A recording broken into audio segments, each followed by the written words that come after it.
ঢাকা শহরে একসময় ভোরবেলা শব্দ মানেই ছিল কা কা কোলাহল। ছাদের কিনারা, বৈদ্যুতিক তার, বাগানের গাছ, প্রায় সব জায়গায় দেখা যেত কাকের আনাগোনা। তারা শহরের জনবহুল এলাকায় উচ্ছিষ্ট ভাগাভাগি করত, আশেপাশে ছোট সবুজের মধ্যে বাসা বানাত এবং সন্ধ্যায় বড় ঝাঁকে জড়ো হয়ে ফিরে আসত।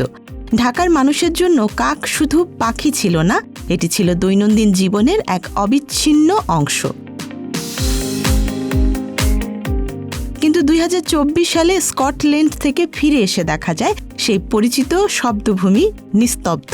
অনেক পাড়া মহল্লার মানুষ থমকে দাঁড়াচ্ছে। কাকগুলো কোথায় গেল? শহরের কাক হারাচ্ছে ধীরে ধীরে, নিঃশব্দে, যেমনটি প্রায়শই শহরে পরিবেশগত সংকটে দেখা যায়।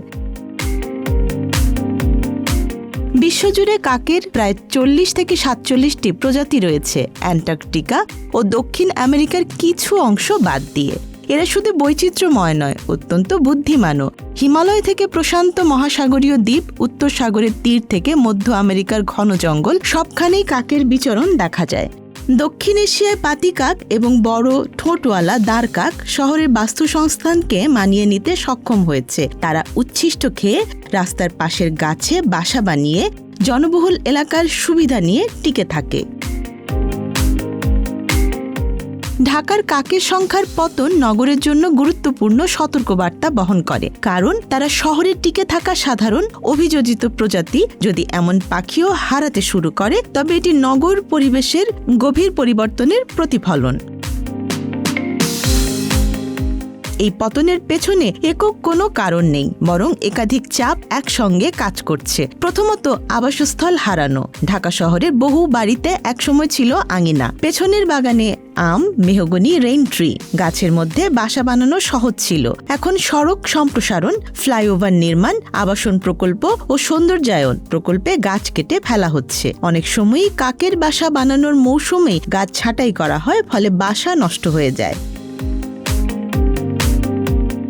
দ্বিতীয়ত, খাদ্য প্রাপ্যতা ও মান। একসময় ঢাকা খোলা ডাস্টবিন আর উন্মুক্ত ময়লার জন্য কাকের স্বর্গস্থল ছিল। এখন কেন্দ্রীভূত বর্জ্য ব্যবস্থাপনা, দ্রুত অপসারণ এবং কম্প্যাকশন সিস্টেম চালু হয়েছে। জনস্বাস্থ্যের জন্য এটি অগ্রগতি হলেও কাকের প্রধান খাদ্য উৎস হারিয়েছে। যা বাকি আছে তা প্রায় বিপজ্জনক। প্লাস্টিক, রাসায়নিক বা দূষিত উচ্ছিষ্ট কাকের জন্য প্রাণঘাতী। তাছাড়া বায়ু দূষণ এবং তাপচাপও কাকের জীবনকে কঠিন করেছে। ঢাকা বিশ্বের দূষিত শহরের তালিকায় শীর্ষে থাকে। কংক্রিট, যানজট ও সবুজের অভাব শহরের তাপমাত্রা বাড়াচ্ছে। এতে বাসা বানানো, রাত কাটানো ও প্রজনন করা কঠিন হয়ে যাচ্ছে। মানুষের অসহিষ্ণুতাও একটি বড় কারণ। শহর যত নিয়ন্ত্রিত ও পরিষ্কার হচ্ছে, কাকের মতো অযাচিত প্রাণীর অন্য জায়গা কমছে। অনেকেই কাককে আক্রমণাত্মক বা নোংরা মনে করেন। বাসা ভাঙা, তাড়িয়ে দেয়া বা নিপীড়ন, এসব ঘটনা বাড়ছে। সম্প্রতি আমার আশেপাশে নিম ও কাঁঠালের গাছে একটি জোড়া দাঁড়কাক কয়েকদিনের জন্য বসতি গড়েছিল। প্রতিবেশীরা বিরক্তি প্রকাশ করেছিলেন এবং কেউ কেউ তাদের তাড়ানোর কথা বলেছিলেন।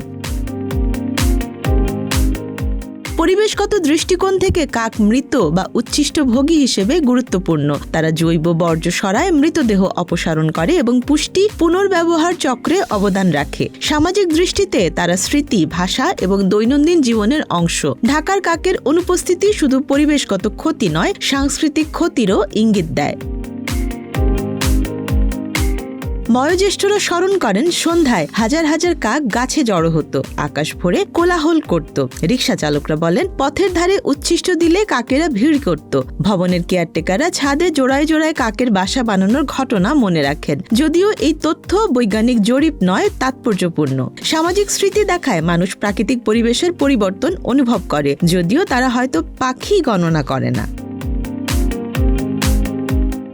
ঢাকার কাক এখনো পুরোপুরি বিলুপ্ত নয়। বাজার, নদী তীর বা কম পরিচর্যায় থাকা এলাকায় তারা দেখা যায়, কিন্তু তাদের অসম বন্টনই সমস্যার আভাস দেয়। গাছ আছে, খাদ্য আছে, বিঘ্ন কম, সেখানে কাক টিকে আছে। অন্যত্র নীরবতা। এটি শুধু ঢাকার সমস্যা নয়। হাওয়াইন কাক ২০০২ সালে প্রাকৃতিক পরিবেশে বিলুপ্ত হয়েছে। যুক্তরাজ্যে রেড বিল্ড চফ গবাদি পশু কমে যাওয়ায় বিস্তীর্ণ এলাকা থেকে হারিয়ে গেছে। উভয় ক্ষেত্রেই পতন ধীর, কিন্তু প্রভাব গভীর। নিয়মিত নগর পাখি পর্যবেক্ষণ না থাকায় ঢাকার কাকের প্রকৃত পতনের পরিমাণ নথিভুক্ত হয়নি। সাধারণ প্রজাতি বিলুপ্তপ্রায় না হওয়া পর্যন্ত নগর জীববৈচিত্র্য প্রায়ই গুরুত্ব পায় না। গবেষকরা সতর্ক করছেন, শহরগুলো জীববৈচিত্র্যহীন মরুভূমিতে পরিণত হতে পারে, যেখানে কেবল কয়েকটি অভিযোজিত প্রজাতি টিকে থাকবে। বিশ্বের দ্রুত বর্ধনশীল মহানগরীর মধ্যে ঢাকা এই পরিবর্তনের সামনে রয়েছে। ঢাকায় কাকের অনুপস্থিতি নস্টালজিয়া নয়, তারা খুব আদরের ছিল না, সহ্য করা হতো, হাসাহাসি হতো, কখনো তাড়ানো হতো, তবু তারা শহরের বিশৃঙ্খলায় টিকে ছিল। এখন তাদের পতন ইঙ্গিত দেয় ঢাকা দ্রুত কঠোর ও নির্মমভাবে পরিবর্তিত হচ্ছে।